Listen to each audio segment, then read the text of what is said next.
খানকায় দেখতে পাই, সংসদে দেখতে চাই।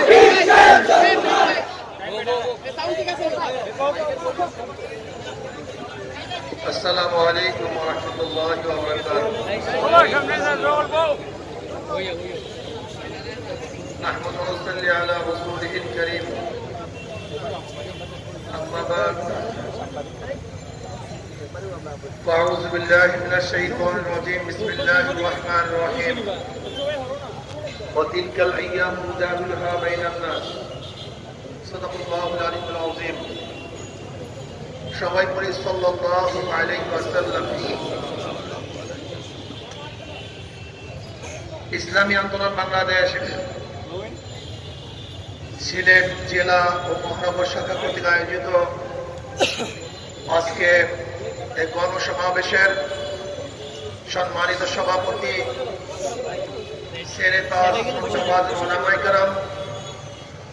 সর্বস্তরের ইসলাম প্রিয় দেশপ্রিয় ভাইয়ের আমার, আজকে যে ভূখণ্ডের অবস্থান করছি এই ভূখণ্ড ইতিমধ্যে 4 মাস স্বাধীন হয়েছে। আপনারা জানেন 200 বছর ব্রিটিশ এদের শোষণ করেছিল। ব্রিটিশদের বিরুদ্ধে মুসলমানরাই প্রথম আন্দোলনের সূচনা করেছিল। সেই আন্দোলনের ভিত্তিতেই ব্রিটিশ ভাবতে বাধ্য হয়েছিল। আমরা প্রথম স্বাধীনতা অর্জন করেছিলাম, ভেবেছিলাম এবার বৈষম্য দূর হবে, বৈষম্য থাকবে না। কিন্তু আমরা কি দেখলাম? সংখ্যাগরিষ্ঠ হিন্দুরা মুসলমানদের সাথে বৈষম্য করছে, তাদের অধিকার রক্ষা করছে না। আবার মুসলমান আন্দোলন শুরু করেছে আলাদা খণ্ডের জন্য, স্বতন্ত্র দেশের জন্য। মুসলমানদের ইসলামের ভিত্তিতেই 47-এ আবারও আমরা একটা দেশ স্বাধীন করেছিলাম। সেই দেশের নাম পাকিস্তান। মনে রাখতে হবে যে পাকিস্তান স্বাধীন হয়েছিল একমাত্র মুসলমানদের কারণে, ধর্মভিত্তিক স্বাধীন হয়েছিল, অন্য কোনো কারণে নয়। কাজে দেশ মুসলমানদের দেশ, অধিকার সবার। সবাইকে মনে রাখতে হবে দেশ মুসলমানদের অধিকার সবার। রোড করেছে আমি, হাঁটার অধিকার সবার। প্রতিষ্ঠান করেছে আমি, পড়ার অধিকার সবার। যেরকম ঢাকা ইউনিভার্সিটি করেছে সলিমুল্লাহ সাহেব রহমতুল্লাহ আলাইহি, কিন্তু পড়ার অধিকার সবার।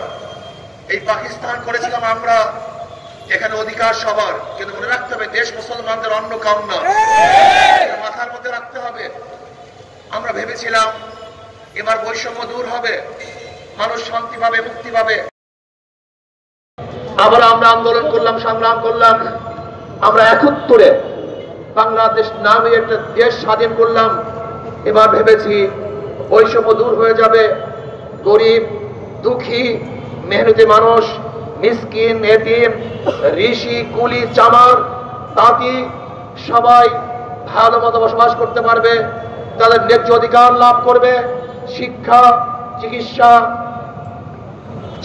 চিকিৎসা, বস্ত্র, অন্ন এবং গৃহের ব্যবস্থা হবে। কিন্তু আমরা কি দেখলাম?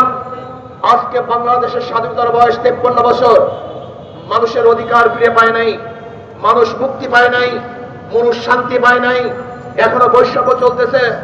এর জন্য আবারও 2024 5ই আগস্ট এদেশের মানুষ আবার আন্দোলন করেছে, সংগ্রাম করেছে, বিপ্লব করেছে, জীবন দিয়েছে, বৈষম্য বিরোধী আন্দোলন করেছে। বৈষম্য থাকবে না। বাংলাদেশের যত নাগরিক আছে সবাই সাম্যতা অর্জন করবে, মানবিক মর্যাদা লাভ করবে, সামাজিক ন্যায় বিচার প্রতিষ্ঠিত হবে।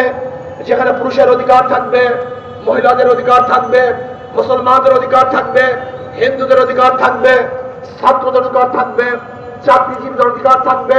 যেখানে অধিকার থাকবে শ্রমিকদের, যেখানে বাংলাদেশের প্রত্যেকটা নাগরিক অধিকার নিয়ে বসবাস করবে, বাক শক্তির অধিকার থাকবে, লিখনের অধিকার থাকবে, কথা বলার অধিকার থাকবে, চাকরির অধিকার থাকবে।